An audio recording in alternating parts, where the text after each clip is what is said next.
Unser College heißt Glasgow Polytechnisches College. Es befindet sich im Norden Udmurtiens. Es wurde 1975 gegründet. Hier gibt es Direkt- und Fernstudium in 2 Fachbereichen. Hier gibt es 5 Fachrichtungen: Technologie der Maschinenbau, Warenkunde und Qualitätsexpertise der Konsumgüter, Dokumentation, Versorgung und Archivkunde, technische Exploitation der elektrischen und elektromechanischen Ausrüstung, Technologie der gesellschaftlichen Ernährung. Meine Fachrichtung heißt Warenkunde und Qualitätsexpertise der Konsumgüter.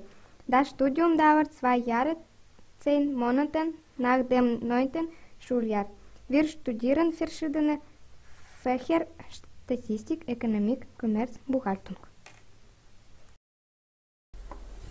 Wer ist der Warenkunde? Er überwacht eine Vielzahl von Waren, generiert Grafiken, anzupassen, Bestellungen sowie die Zusammenarbeit mit Lieferanten, Prüft von Produkten, den Bestand und Zertifikate. Das ist nicht alles Aufgaben Warenkunde. Er organisiert und steuert die Design des Schaustels. Guten Tag. Guten Tag. Haben Sie frische Brocken? Ja, die Brötchen und das Brot sind noch warm. Haben Sie Vanillebrocken oder mit Zimt? Wir haben beides. Ich rate Ihnen, Brötchen mit Zimt zu nehmen.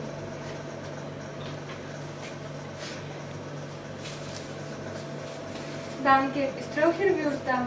Ja, natürlich. Wir haben erst heute frischen bekommen. Bitte, 300 Gramm.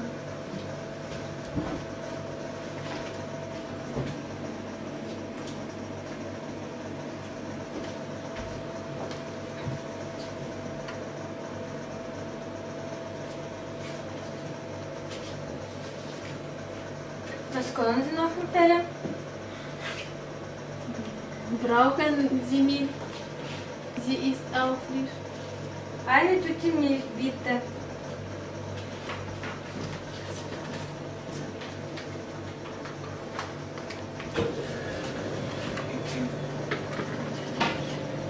Bitte, sonst noch einen Wunsch.